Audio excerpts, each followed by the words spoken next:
Hi guys, Colister here with another Pac-Man long play. In this video, I will be doing the other Pac-Man arrangements.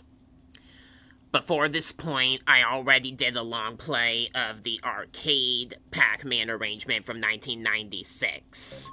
Now, we're going to do the Pac-Man arrangement from Namco Museum Battle Collection, originally on the PlayStation Portable. This is also being played on my Switch in Pac-Man Museum Plus. I like this Pac-Man arrangement better than the arcade one. It's a lot funner and more fair, and I can one credit clear it legitimately on command. So, play the game on normal mode, and let's go.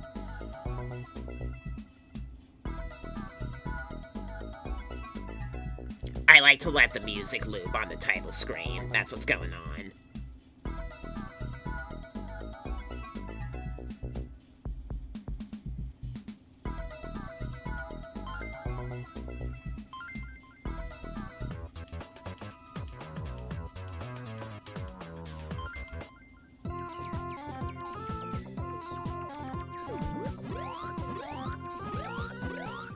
The first intermission in the game is somewhat similar to that of the arcade one, except there's no Kinky, obviously.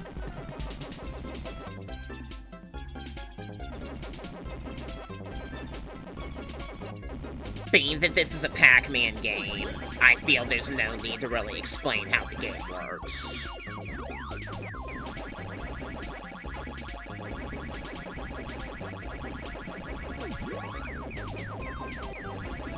One key difference is that you can get 3 bonus food targets in this game. And the third one that'll appear is the one that's supposed to appear next. So after the cherries, we're gonna get a strawberry up ahead. As you can see.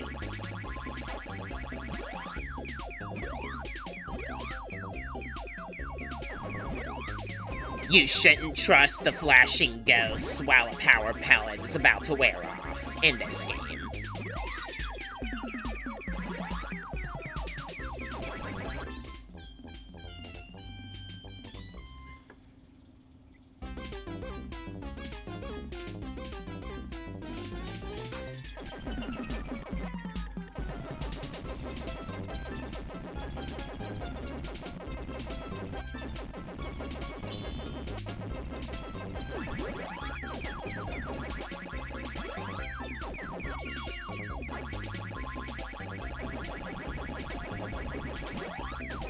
Now the role of the cherries and strawberries are gonna inverse on this round.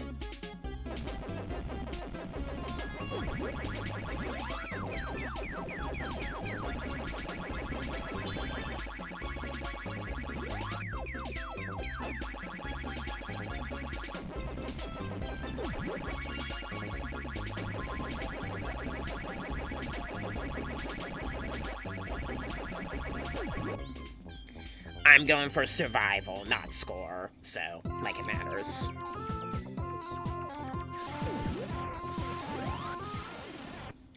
Booster arrows from the original Pac-Man arrangement are also in this game, and they're significantly improved. They have unlimited uses rather than being single use, and you can turn corners a lot more freely in this game than in the arcade one. Take advantage of them to stun the ghosts as needed. You can also chomp them while they're in turn blue mode, while dashing, obviously.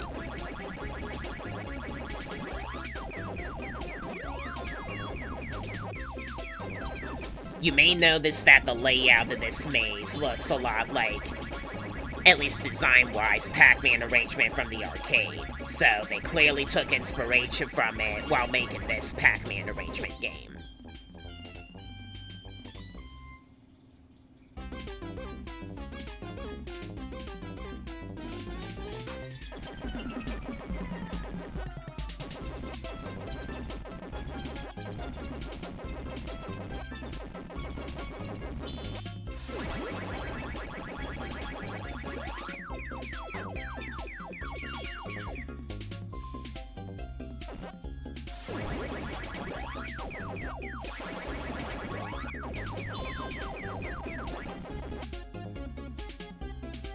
We do have the orange as the full target here.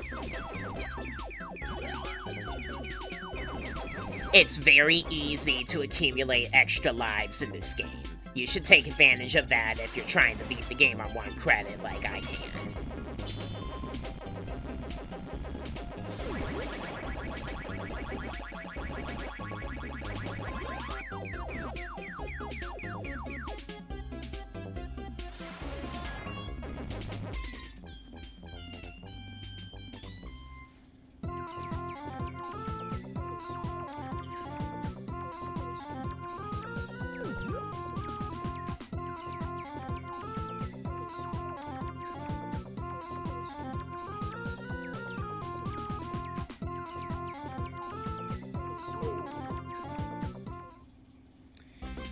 Alright, the first boss.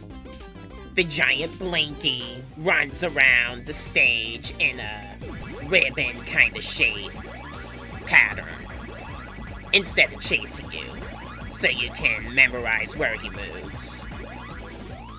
For bosses, eating a power pellet will split it into several Turn the Blue ghosts. Once you've eaten all the Turn the Blues, the boss will be defeated.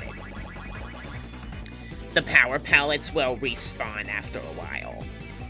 If you're playing the game on easy, there will be more power pellets available at once, even in the main maze stages. And if you play on hard, the power pellets will take longer to respawn.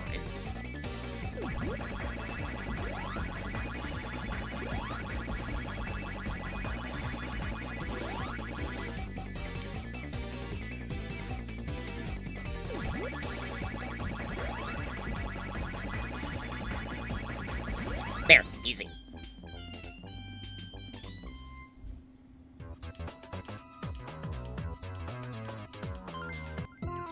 So now we're moving on to the garden scene.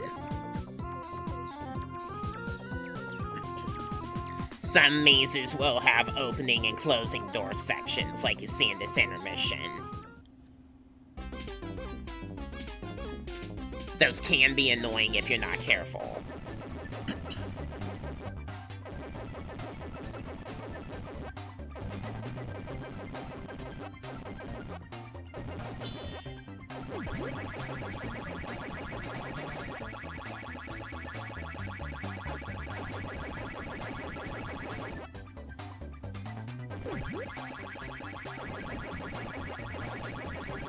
Following the orange is the apple.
We got grapes down there.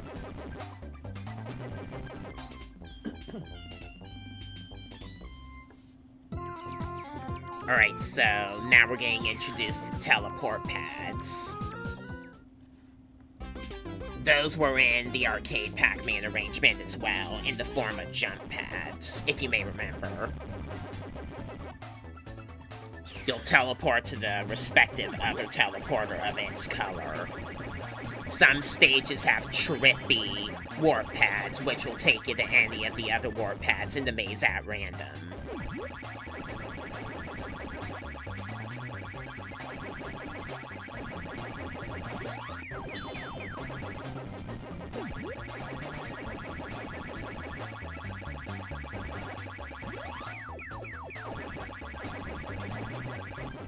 The choppy structure of this stage can make it kinda hard to beat without losing a stock. Just focus.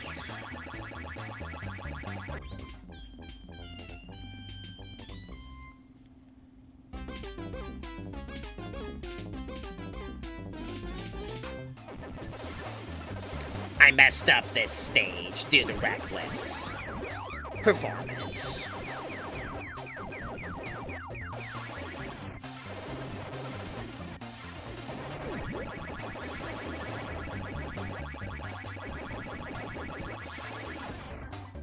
These are the trippy warp pads I was talking about earlier.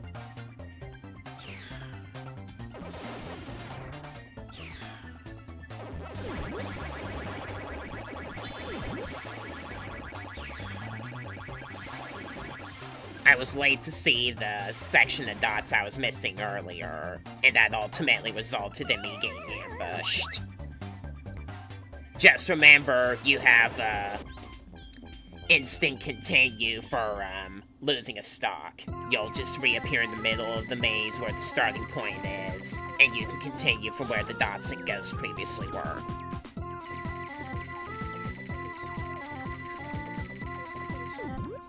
So the Pinky Boss chases you around in a flying saucer with a tractor beam. The boss will chase you around slowly and try to ambush you with its laser.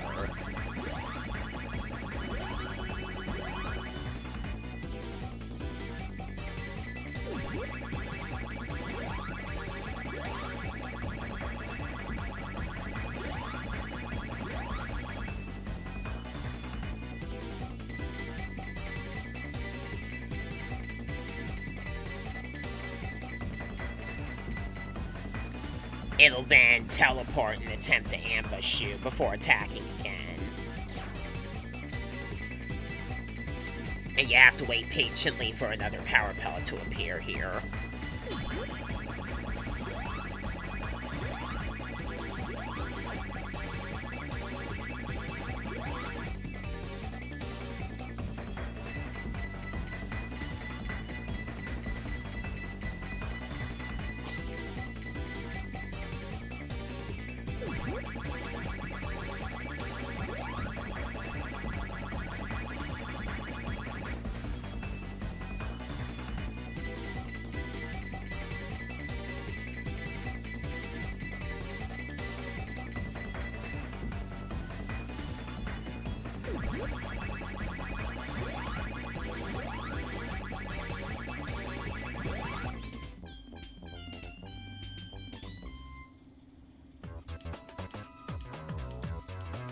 Now we're moving on to the skyscraper area.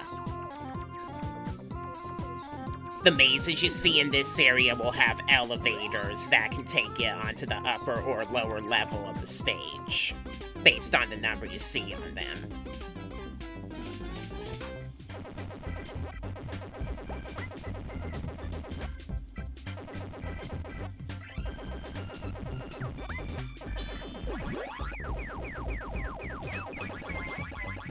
Get the pineapple, I might as well.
We got sour apples as the fruit target here. This present box you see will temporarily turn all the remaining dots into power pellets, which allows you to get more points for a little bit, as well as stun the ghosts in their place.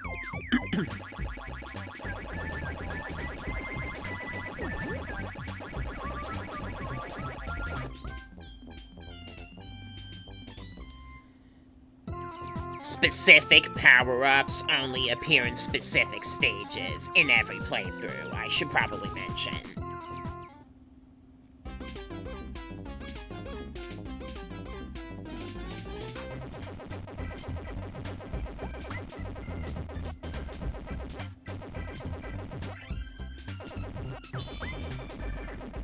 Get the sour apple.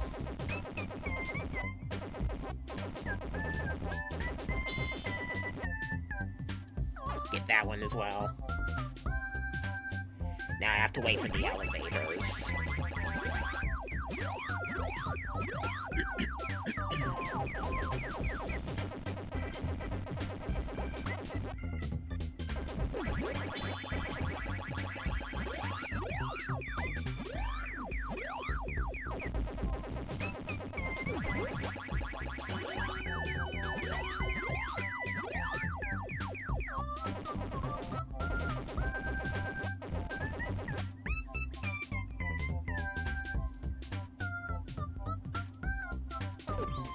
Way to get a power pellet last.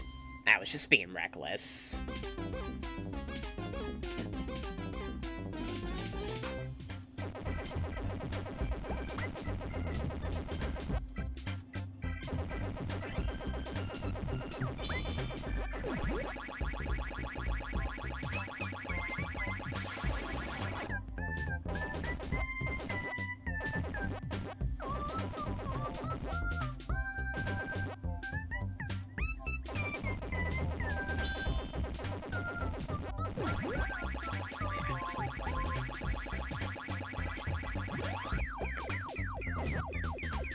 Got the bananas.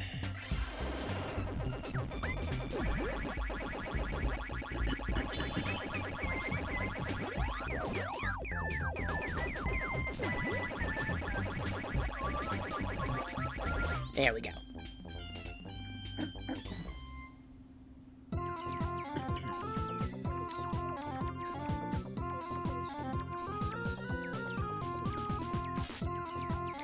This one explains how to use the jump power-up.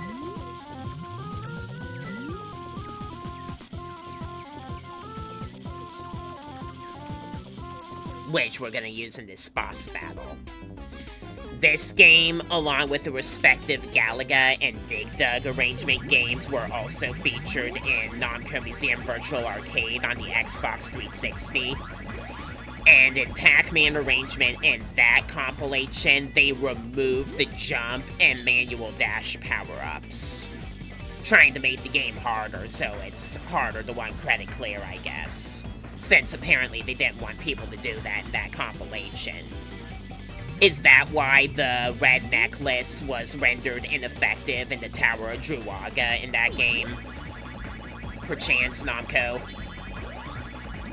Despite removing the jump and manual dash power-ups from Pac-Man Arrangement, though, the game in that set was still definitely winnable.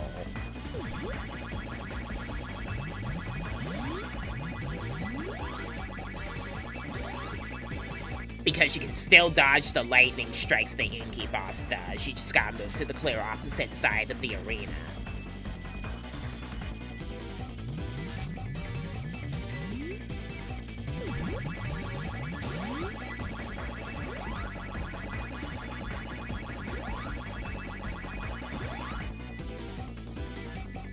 Alright, you're mine, coward.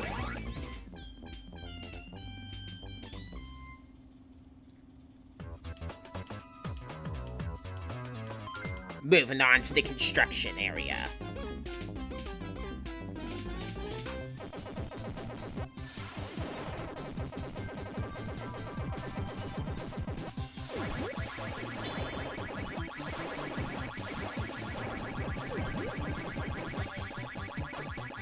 Bananas. I'm going bananas over my skills in this game. We got green grapes as well.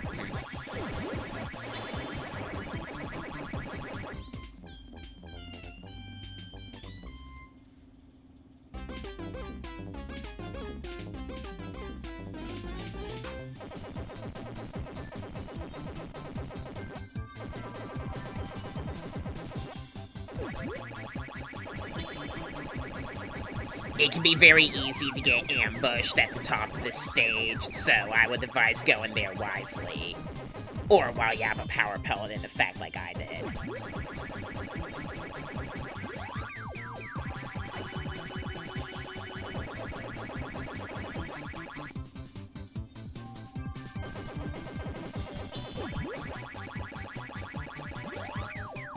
Watermelon.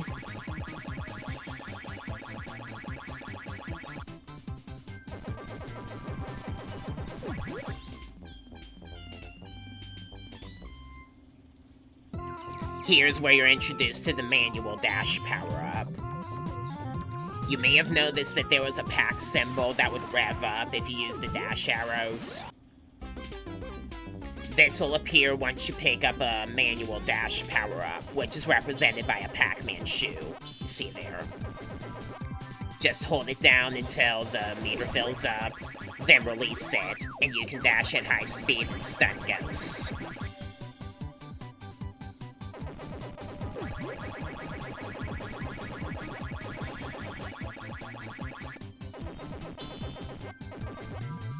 Watch this. Ha.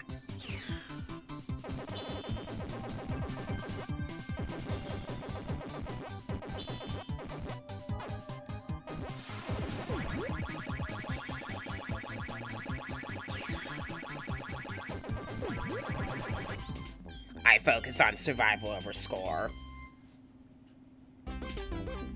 No need for me to be greedy.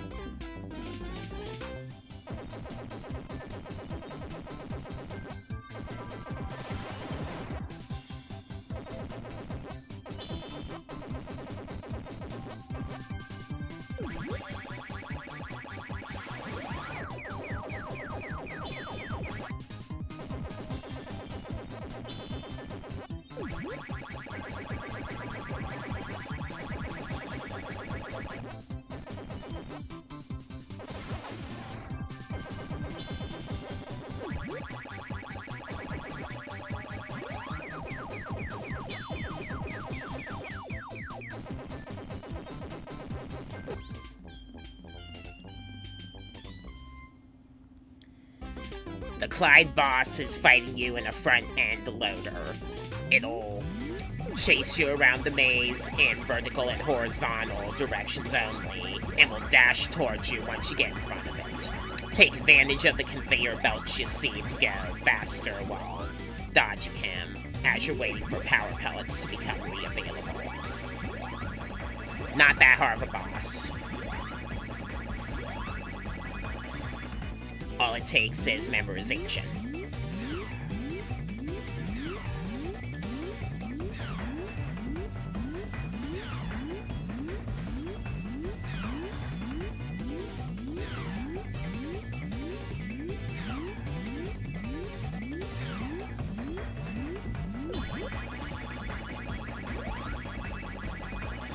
Let's grab a watermelon.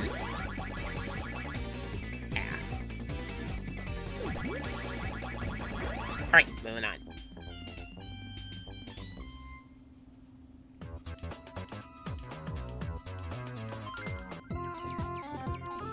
This next stage up ahead in the beach area is my least favorite stage in the game, and the only one that I pretty much always lose a stock on, because the opening and closing drawbridges make this a bit unfair.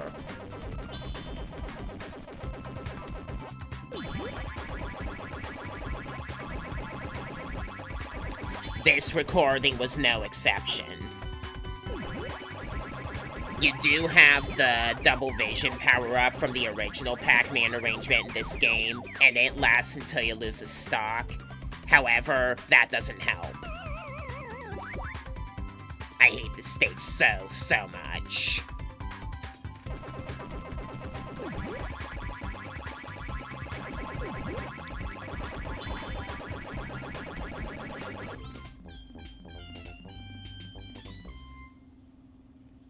The next stage after that isn't as bad to deal with, though still tough.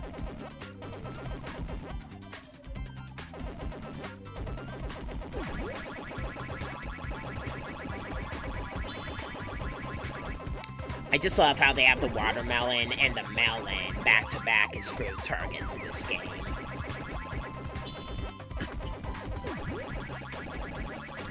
There's a power pellet present power-up. They also have the Galaxian Alien as a new target in this game as well down there.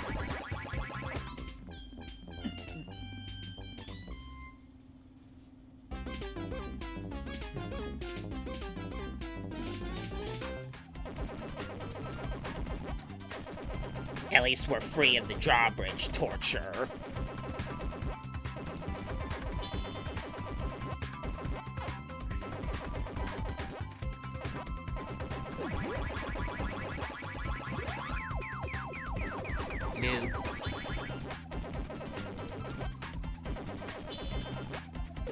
There's a double vision power-up down there. See the scroll-looking item. Unfortunately, I already cleaned off the entire right side.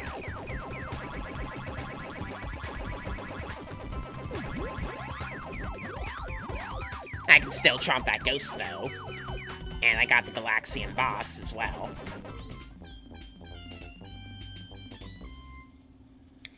Here's another stage during the recording that I screwed up. More so due to recklessness.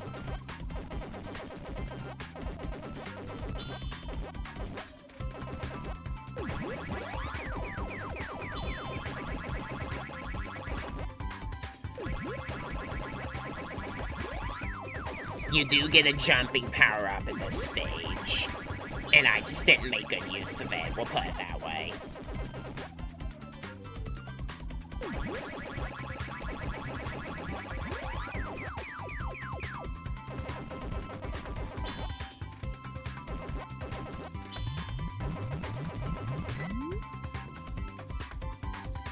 For some reason, if you have a jumping power-up, you go through the wraparound tunnel super fast. And there.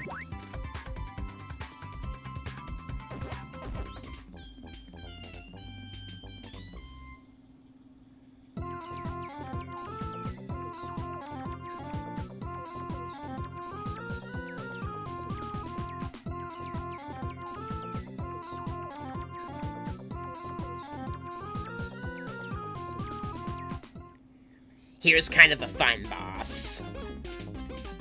You start with the giant Blinky and use the double vision power-up to get power pellets on the other side. I got one of them recklessly.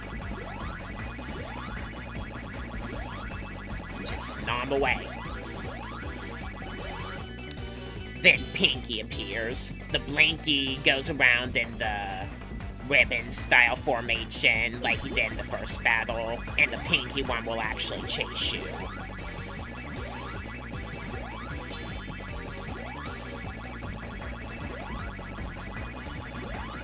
Unfortunately, I gotta use one more.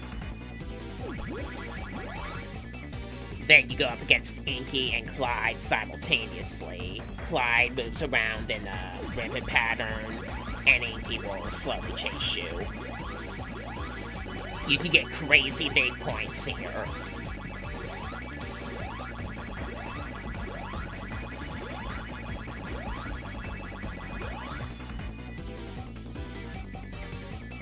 I even got all the Inky ghosts, well, you know.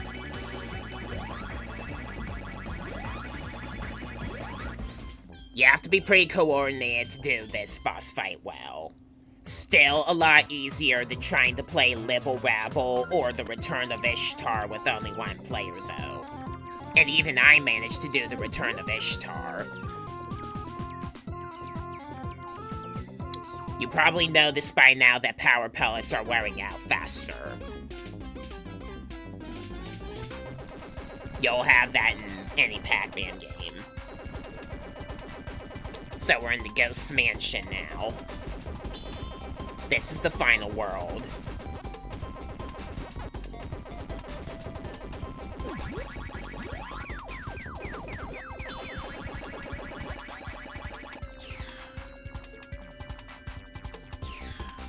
You get temporary invincibility from returning from a warp pad.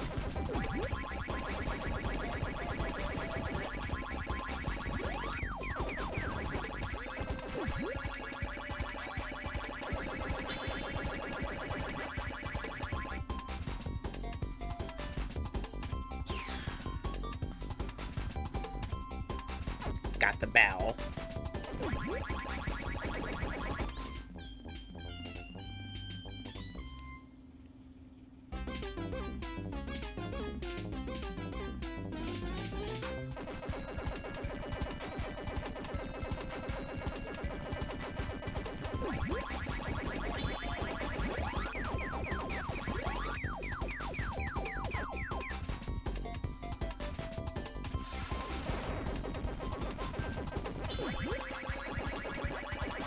There's a double vision power-up here as well. That could be useful for what's left up here. There.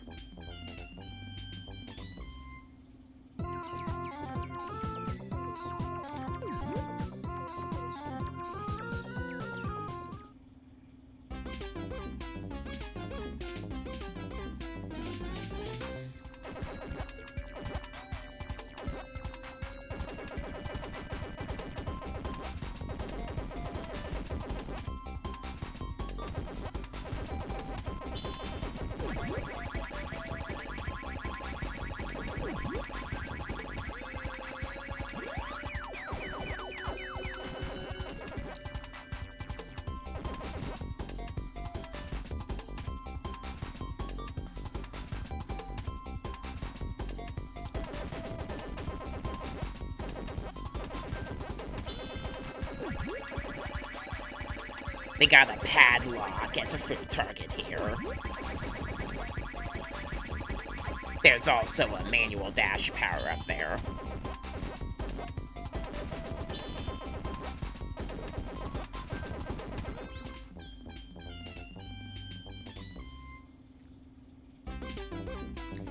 The only asymmetrical maze in the game. I'm mainly talking about the top section.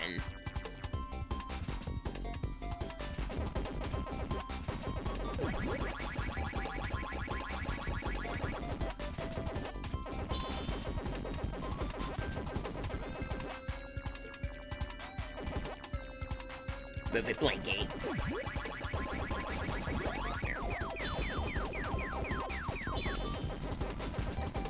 There's a power pellet present. Gimme.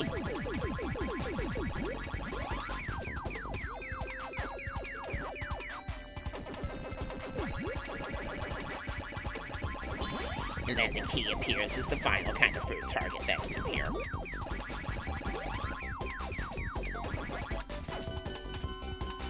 That was a close encounter.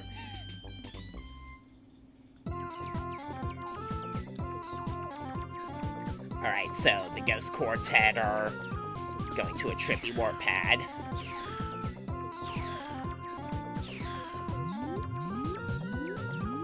Here we are, the final boss. The Ghost Mech will do actions based on the previous first 4 boss fights, and rotate. First you got Blinky moving around in his kind of figure 8 pattern. Then Pinky will come out and chase you slowly. Either after you get a power pellet to attack the ghost that was previously controlling, or after about, like, 10-ish seconds. Then rotating from Pinky, Inky will go to the top and strafe across the side with a taser. You can use the jump power-up to dodge, or just go to the very left of the maze. And then Clyde will come out with the grabber and act like he did with the front-end loader. If you memorize the movement pattern and how this boss works, you can make it a lot easier and funner.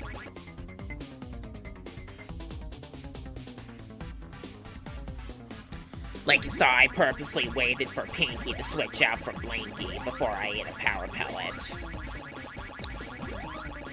If you eat a power pellet early while a ghost is changing, it'll go to waste. So you have to be careful about that as well.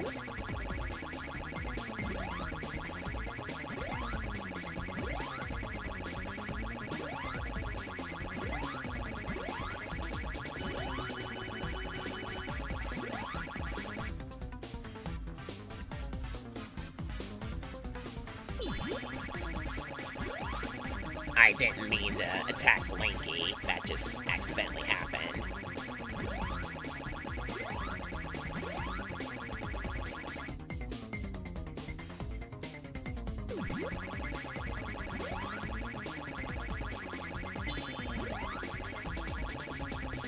Haha.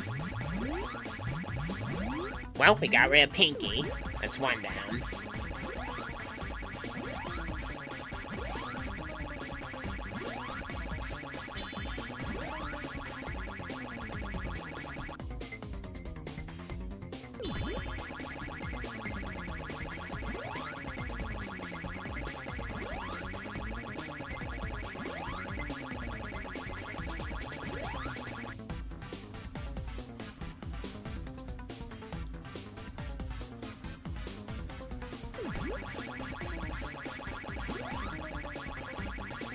Finish Inky off. Or, rather I would have if I wasn't ambushed there and then.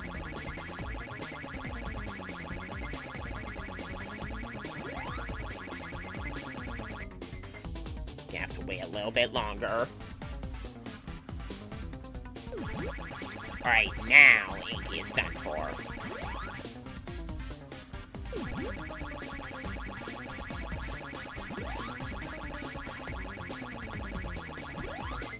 Alright, this leaves Blinky with his easy-to-dodge movement pattern.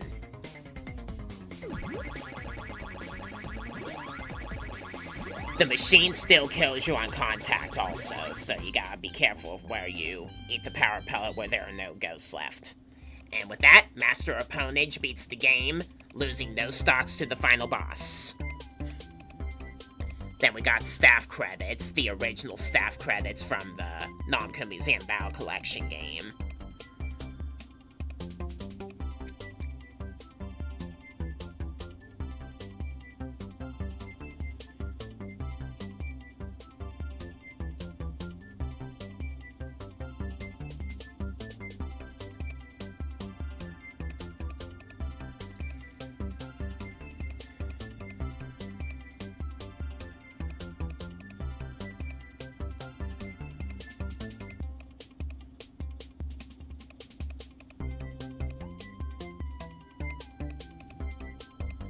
And then the leaderboard, if you get a top score.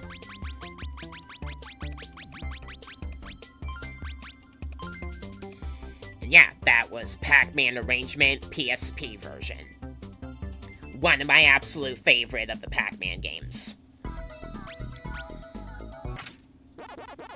So, I still got some more Pac-Man and Namco Arcade planned for my channel, so be sure to follow me if you're into that stuff, and check out my existing videos. And also, consider checking out my channel if you like a few other franchises like Mega Man or Spyro as well, because I'll be playing a lot of that as well. Till then, I am Colister, the Master Opponage. Thanks for watching, and I'll see you in my next upload.